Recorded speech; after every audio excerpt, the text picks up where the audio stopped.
嗨，大家好。2020年5月5日18时，长征5号 B 运载火箭在海南文昌航天发射场点火升空，在经过488秒的飞行后，载荷组合体与火箭成功分离，顺利将新一代载人飞船试验船和柔性冲击式货物返回舱实验舱送入预定轨道，首飞任务取得圆满成功。胖五 B 此次发射的成功也受到国人强烈的关注。那么它对于中国航天到底有何意义？今天我们就来介绍一下。首先给大家解答一个疑惑，我们经常在新闻当中听到关于中国航天的诸多概念，比如长征5号、神舟10号、嫦娥4号，还有天宫2号等等等等。看起来这些都像是在放卫星，那么它们究竟有何区别？各自的任务又是什么呢？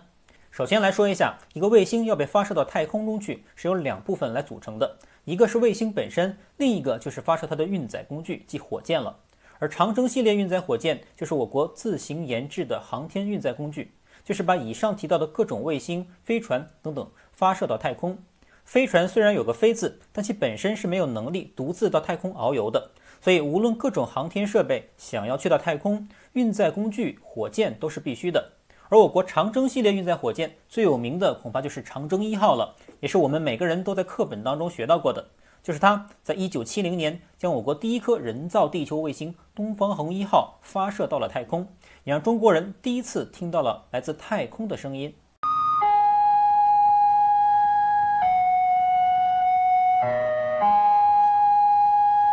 这个想必大家都很清楚，但大家可能不知道的是，在那个年代，由于化学电池寿命有限，东方红1号在只运行了20多天后就停止了工作，东方红歌曲也随即消失。但那颗卫星却一直在近地轨道上孤单地运行着，一直持续到今天。在最近的一次观测中，它的近地点和远地点的高度都下降了许多，想必终究会有那么一天，这个老古董终将重返地球。但具体是哪一年，我可就不知道了，这恐怕要请教一下李永乐老师了。长征运载火箭自长征1号始到长征11号，历经 N 代多个型号，而其中起飞重量最大、运载能力最强的就是今天我们介绍的主角长征5号运载火箭了，这个我们稍后再讲。好，除了东方红之外，大家最为熟悉的想必就是神舟系列飞船了，它是中国具有完全自主知识产权的载人飞船。最有名的当然就是2003年由长征 2F 运载火箭发射的神舟5号飞船了，也是中国人第一次登上太空，杨利伟的名字也迅速传遍大江南北。神舟飞船共发射了11次，自神舟5号载人飞行以来，共把11位中国航天员送入太空并安全返回。再接下来就是嫦娥，顾名思义，只要是中国人就会一目了然，嫦娥的目标只有一个，那就是月球。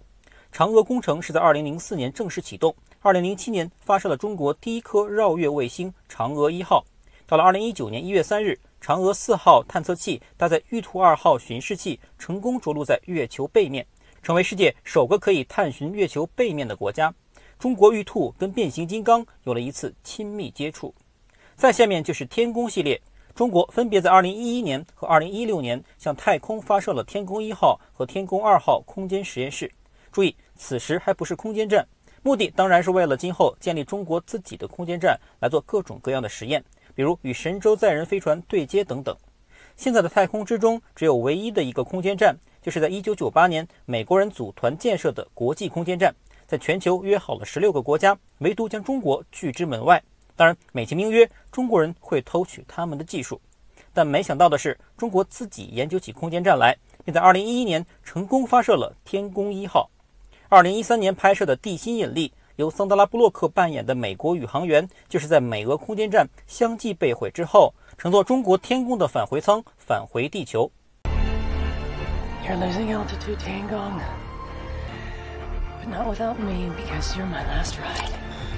当然，这只是电影的虚构，而中国未来真正空间站的核心叫做天河，重达22吨的天河1号也将会运用今天介绍的长征5B 运载火箭发射到太空，并在2022年左右完成中国自己的空间站搭建。而刚才提到的美欧日等多国合建的国际空间站将于2024年寿终正寝，届时中国的空间站将成为人类在太空的唯一。而天宫1号和天宫2号也顺利完成实验任务，通过可控机动的方式安全返回地球。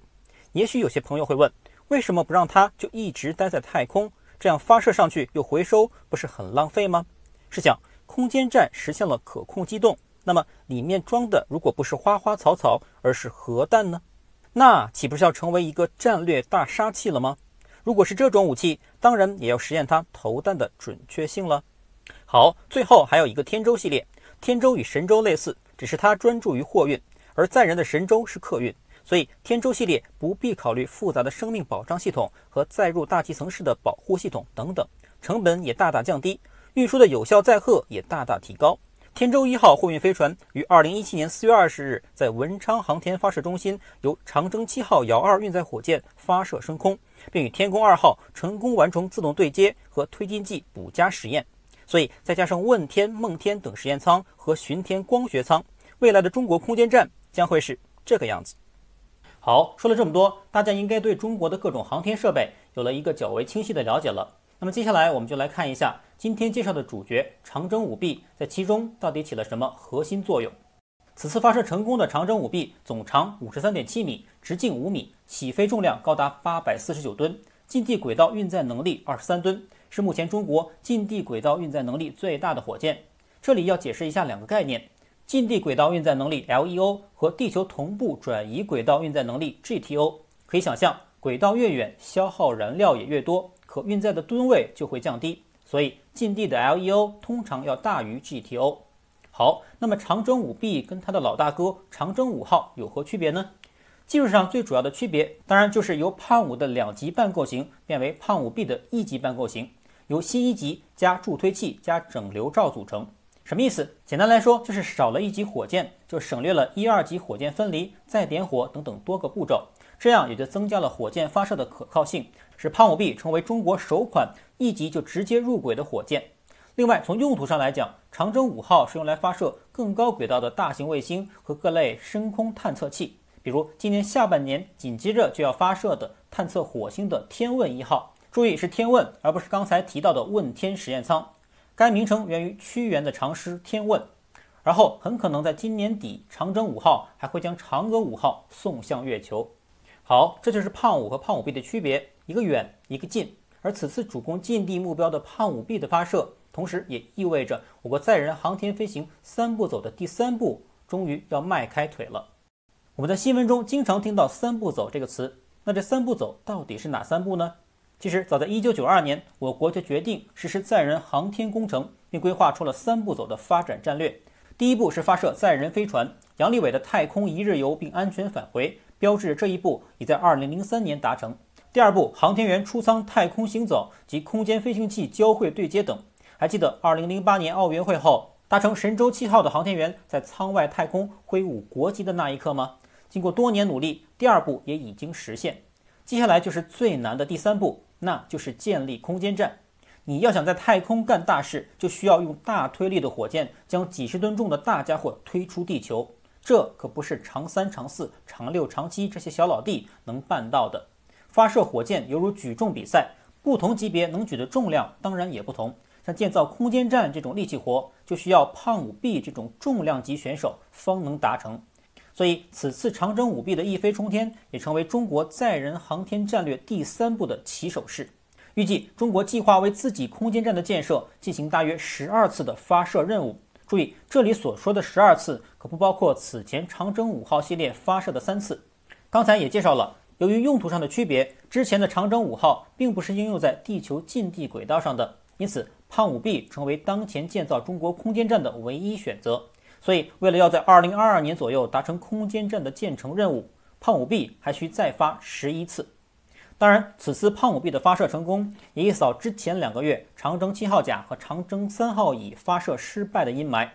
在不到1个月的时间，连续2次火箭发射失利，这在我国航天发展史上都是比较罕见的。虽然此前中国的火箭发射成功率要高于世界平均水平，但此次连续失利，再加上胖5系列在几年前第2次发射失败后的至暗时刻，也凸显了航天事业的高风险性。这也许就是中国航天用长征来命名运载火箭的原因吧。长征路上绝不会一帆风顺，属于中国人的太空探索也不会一蹴而就。最后的成功还是需要一代一代的中国航天人不断的去拼搏、努力和奉献自己的青春。好，说完了中国的长征5系列，那么世界上其他国家的火箭运载能力又是如何？中国的胖5又能排在哪里呢？其实这个世界上能发射运载火箭的国家还真的不少，像朝鲜和韩国都能发射，看起来门槛也不是太高。但能够发射大型运载火箭，并有能力建造空间站，甚至探索月球和火星的，那可真的就凤毛麟角了。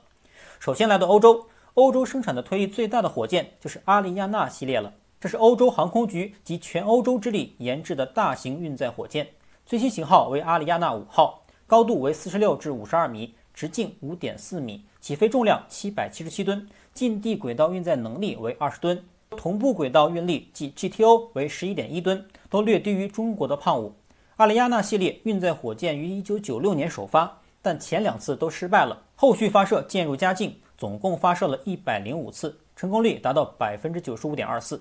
接下来就是俄罗斯一款是质子系列运载火箭，首次发射早在1965年，最新型号为质子 M 型运载火箭，于2001年首发，高度53米，直径7.4米，起飞重量705吨，近地轨道载荷为23吨，但地球同步轨道载荷仅为6.92吨。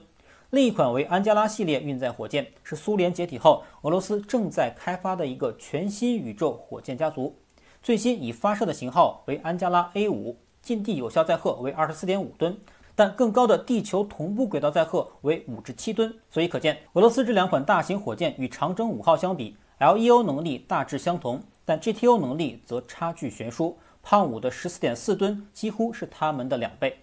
好，说完了欧洲之后，我们来到亚洲，除了中国之外，日本在运载火箭的研制方面颇有造诣，在中国的长征5号问世之前，一直都稳居亚洲第一。H2B 是目前日本拥有的最大运力火箭，其近地轨道运力为19吨，地球同步轨道运力为8吨，2项指标均不敌长征5号。而三菱重工正在打造的升级版 H3 型也计划在今年首飞，并拥有向月球轨道投送 3.4 吨载荷的能力。但这与长征5号8吨的月球投送能力有着明显差距。日本的 H3 对探月来说可谓杯水车薪，距离能够载人还相距甚远，所以三菱重工计划在2030年并联3枚 H3 火箭新一级，将月球轨道运载能力增加到 11.9 吨。虽然仍然不够登月，但至少可以超过胖5。但如此算下来，日本航空还有10年才能超过长征5号。而到了那时，中国有着25吨月球轨道运载能力的921载人登月重型火箭也已发射，并开始着手登月了。所以长征5号对于日本 H2 的超越将是决定性的，日本此后再无能力实现反超。亚洲的其他国家如印度、韩国和朝鲜，由于差距过大，这里就不再提了。最后来到美国，美国现役运载能力最强的火箭就是猎鹰重型运载火箭了。这一型火箭很有意思，绝大多数国家研发航天火箭都是凭举国之力，像欧洲还是多国联合研制，而猎鹰重型则是一款私人火箭，由 SpaceX 研发和制造，高度70米，直径仅为 3.66 米，起飞重量高达1420吨，近地轨道运力为 63.8 吨，地球同步轨道运力为 26.7 吨，也是现役世界推力最大的运载火箭。一家私人公司竟然能拥有世界上最大的火箭，它的老板显然并不一般。没错，他就是 SpaceX 兼特斯拉的老板马斯克。此人不仅富可敌国，而且还有些疯狂。2018年2月首次发射，也被称为广告式发射，把马斯克自己的特斯拉跑车送去火星。一次发射卖了重型猎鹰和特斯拉的2次广告，但这价格确实有些不菲。第2次发射是把中东土豪的阿拉伯星 6A 型通信卫星送入太空，接下商业订单。但前2次发射的重量都不超过5吨，距离其理论载荷还有很大差距。第3次是在去年6月为美国空军发射，这次比较牛，一口气携带了24颗卫星，并将其全部成功送入轨道。3次发射3次成功，也让马斯克的传奇继续延续。美国的另一款火箭与长征5号相当，就是德尔塔4号运载火箭，就是那个经常给美国空军发射间谍卫星的火箭，高度72米，直径5米，起飞重量733吨，近地轨道载荷28.7吨，同步轨道载荷14.2吨，整体指标略高于长征5号，但其发射价格高得惊人，动不动就给美国空军开到4亿美金的天价。而自从马斯克的出现，使放卫星也成了白菜价。同样的服务 ，SpaceX 的猎鹰重型只要1.6亿而已。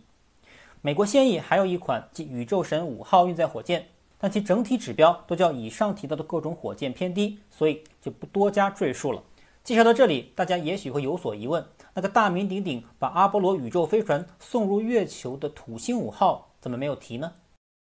的确，美国阿波罗计划最终能够成功，是绝对离不开土星5号运载火箭的支持的。该型火箭月球轨道运载能力达到45吨，近地轨道运载能力更是高达118吨。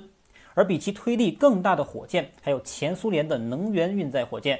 这款火箭也保持着起飞推力的世界纪录。这两款火箭都是冷战时太空竞赛下的产物，可以说战争是催生科技爆炸的原动力。但之所以没有将之纳入比较，主要是因为第一，这两款火箭均已退役30年以上；第二，它们都属于超重型运载火箭范畴，即低轨道运载能力超过100吨，地球同步轨道运载能力超过18吨，飞向月球的轨道运载能力32吨，飞向火星及金星的轨道运载能力28吨。而长征5号还属于大型运载火箭范畴，刚才说了，级别相当的举重选手在一起比赛才更有看头。那么中国有在研制这种超重型运载火箭吗？答案是有的。除了刚才提到的921载人登月重型火箭之外，还有一个就是长征9号。我想航天迷们肯定对其名号不会陌生，也是已知我国目前在研最大型号的火箭。其舰体心级直径达 9.5 米，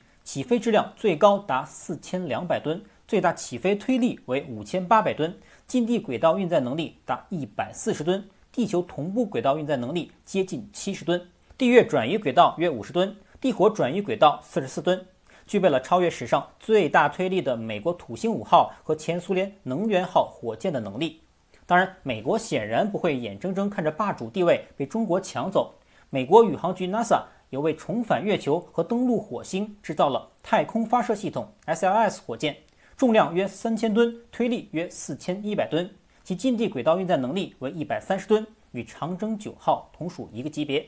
俄罗斯也没闲着，设计了一款名为叶塞尼的超重型火箭，虽然研制刚刚起步，但据说推力也将超过5000吨，首发时间预估为2028年。看来未来的火星又将是中美俄的天下了。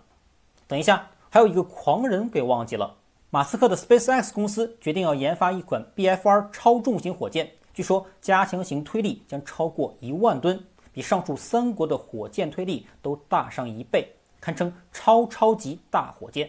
虽然该火箭的主体还没有开始研制，但谁又敢小觑这个狂人呢？好，今天我就是给大家介绍了一下中国的长征5号系列运载火箭和其在世界所处的位置。当然，中国在成功的道路上从来都少不了别人的奚落。即使你能闯过枪林弹雨的袭击，却往往在别人的嘲笑中遍体鳞伤。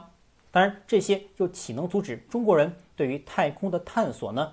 正所谓两岸猿声啼不住，神州已过万重山。中国航天人加油吧！